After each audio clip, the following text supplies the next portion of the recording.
Marker প্রচারের সরগরম প্রার্থীরা গণভোট বোঝে না, হাতিয়া দ্বীপের 90% মানুষ, কার্যকর পদক্ষেপ নেওয়ার দাবি। কোনো দুর্নীতিগ্রস্ত সরকার আর দেখতে চায় না, মন্তব্য জামায়াত আমিরের। মানবিক বাংলাদেশ দেখার প্রত্যাশা।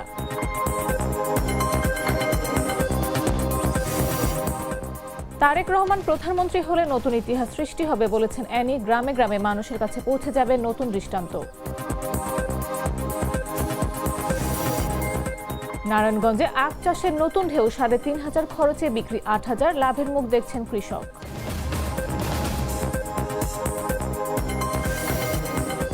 এবং নওগাঁর মহাদেবপুরে ড্রাম ট্রাকের চাপায় ৫ আদিবাসী কৃষক নিহত, পলাতক চালক।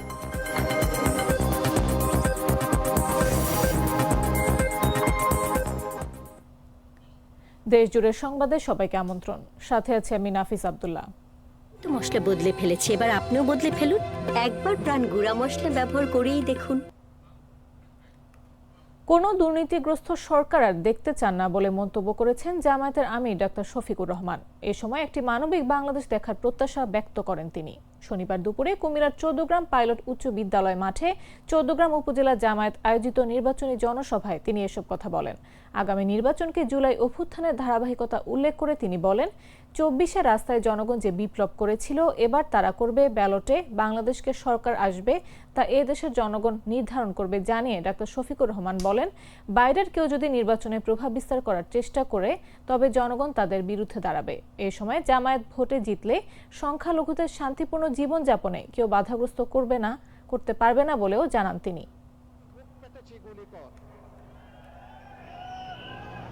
অধিকারের জন্য গুলি খেয়েছে, জীবন উপহার দিয়ে আমাদের মুক্তি এনে দিয়েছে তারা। আমরা সেই জুলাই যোদ্ধা এবং শহীদদের প্রতি গভীর শ্রদ্ধা নিবেদন করছি।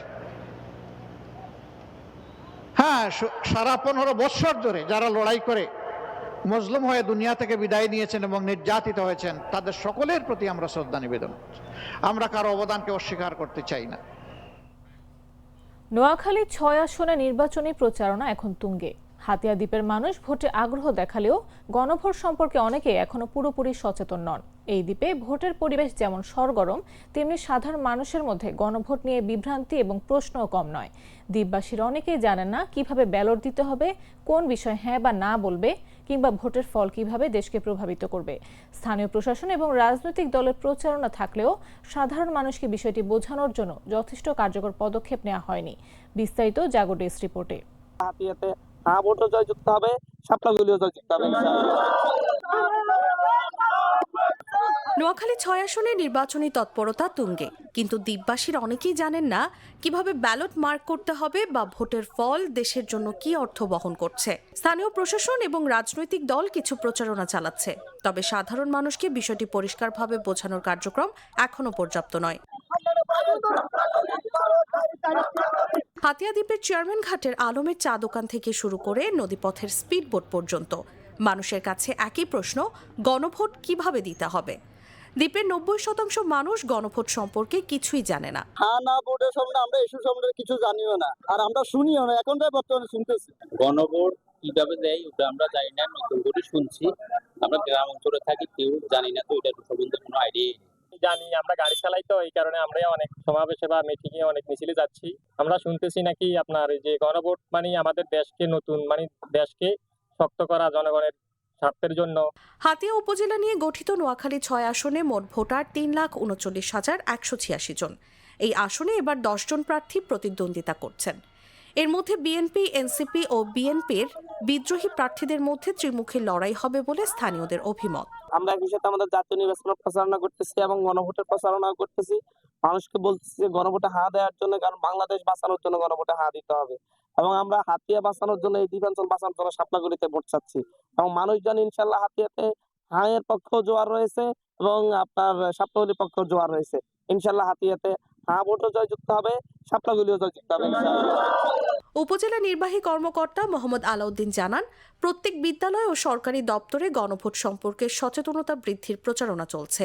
গণভোট বিষয়ে আমাদের উপজেলা নির্বাহী অফিসার সহ অন্যান্য যারা অফিসার আছেন, তারা সবাই গণভোট বিষয়ে প্রতিনিয়তই প্রচারণা চালাচ্ছেন। তারা যেমন প্রাইমারি অধিদপ্তর থেকে আমাদের উপজেলা শিক্ষা অফিসারের মাধ্যমে আমাদের প্রত্যেকটি স্কুলে প্রতিদিন 5টা করে স্কুলে গণভোট বিষয়ে আলোচনা করা হয়, উঠান বৈঠকের মতো করে, অভিভাবক সমাবেশের মাধ্যমে।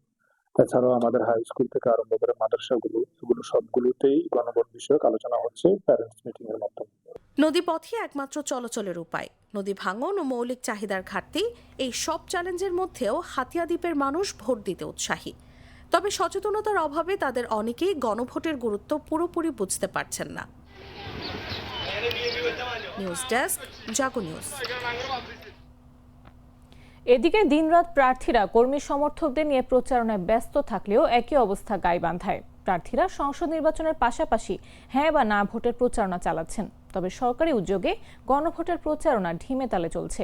প্রত্যন্ত গ্রাম ও চরাঞ্চলে এই কার্যক্রম প্রায় নেই। অনেক সাধারণ ভোটার সংসদ নির্বাচনে সচেতন হলেও গণভোট নিয়ে ধারণা রাখেন না। গাইবান্ধার 5টি আসনের মোট ভোটার 21,72,499 জন, যাদের অধিকাংশ গ্রামে ও চরাঞ্চলে বসবাস করে। চরাঞ্চলের মানুষ গণভোট শব্দের সঙ্গে পরিচিত হলেও প্রক্রিয়ার উদ্দেশ্য বোঝে না। কেউ কেউ একে সাধারণ নির্বাচনের সঙ্গে মিলিয়ে ফেলছেন। এদিকে গাইবান্ধা 5 আসনে জাতীয় নাগরিক পার্টির অ্যাম্বাসেডর জাহিদ হাসান জীবন জনসচেতনতা বাড়াতে মাঠে কাজ করছেন। তিনি বলেন, জনগণের সক্রিয় অংশগ্রহণই গণভোটকে অর্থবহ করে তুলবে এবং প্রশাসন ও রাজনৈতিক দলকে আরও প্রচারণার আহ্বান জানান।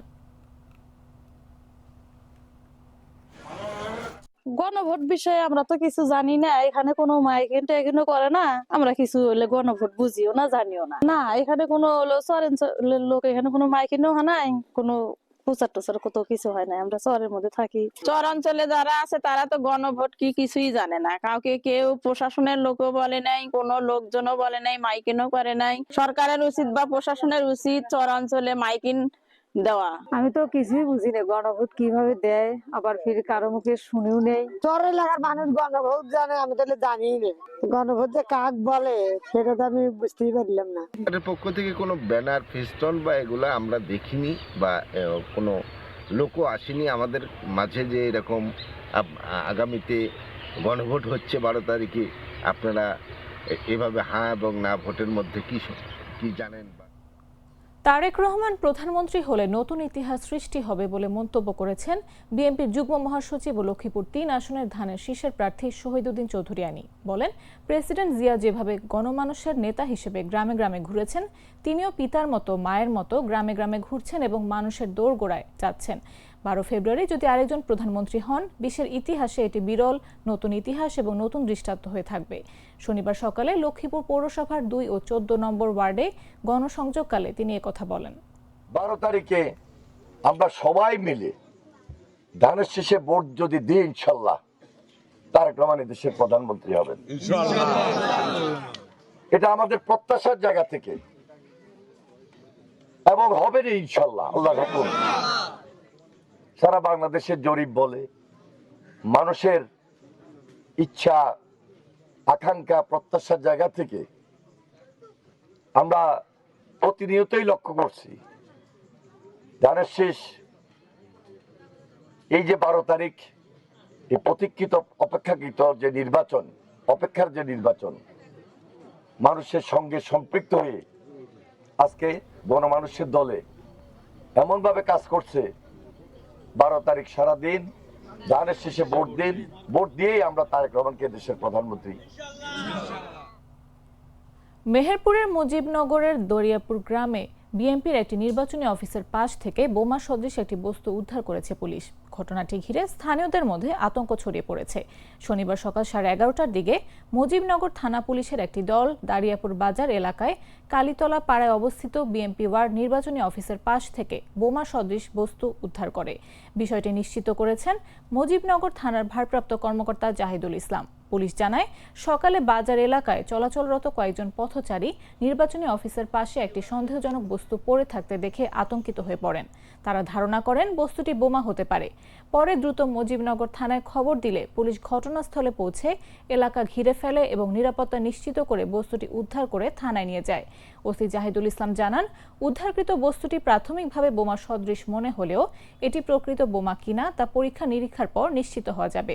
বিষয়টি খতিয়ে দেখতে আইনশৃঙ্খলা বাহিনীর সংশ্লিষ্ট ইউনিটকে অবহিত করা হয়েছে। তদন্ত শেষে প্রয়োজনীয় আইনগত ব্যবস্থা গ্রহণ করা হবে।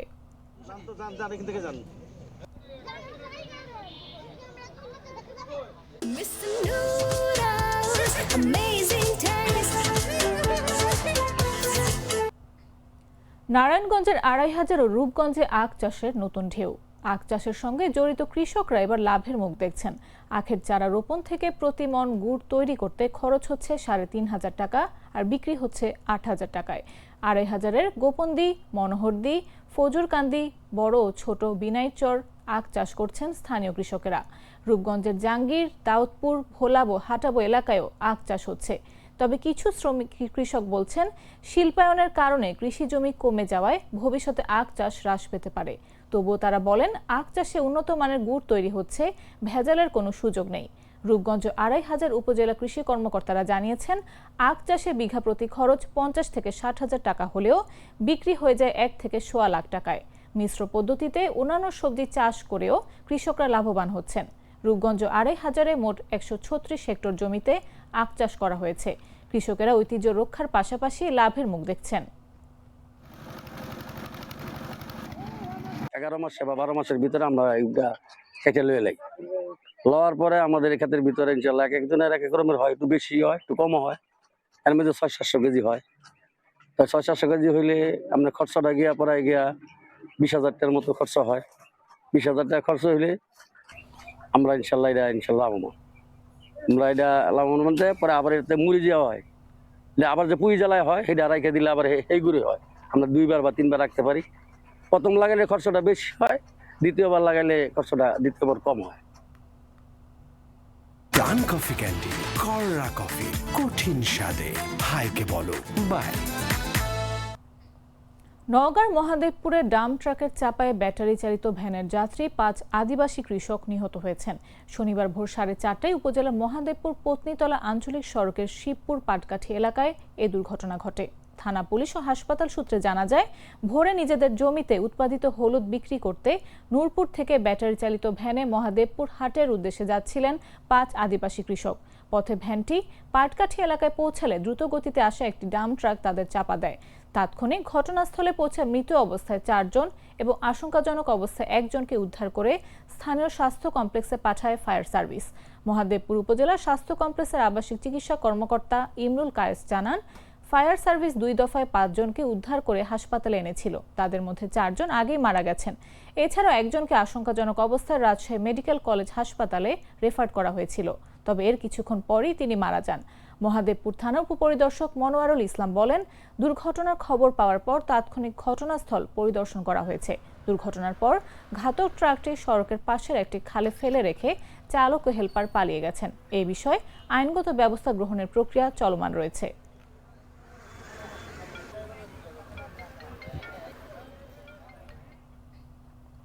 সংবাদ শেষ করার আগে শিরোনামগুলো জানিয়ে দিচ্ছি আরো একবার।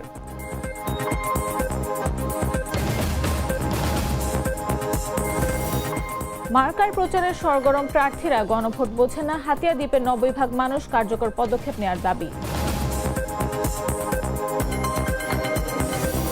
কোনো দুর্নীতিগ্রস্ত সরকার আর দেখতে চায় না, মন্তব্য জামায়াত আমিরের। মানবিক বাংলাদেশ দেখার প্রত্যাশা।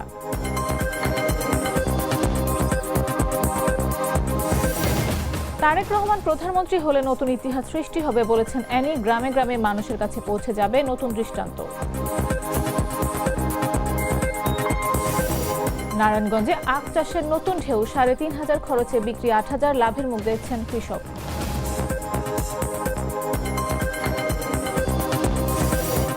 এবং নওগাঁর মহাদেবপুরে ডাম্প ট্রাকের চাপায় ৫ আদিবাসী কৃষক নিহত, পলাতক চালক।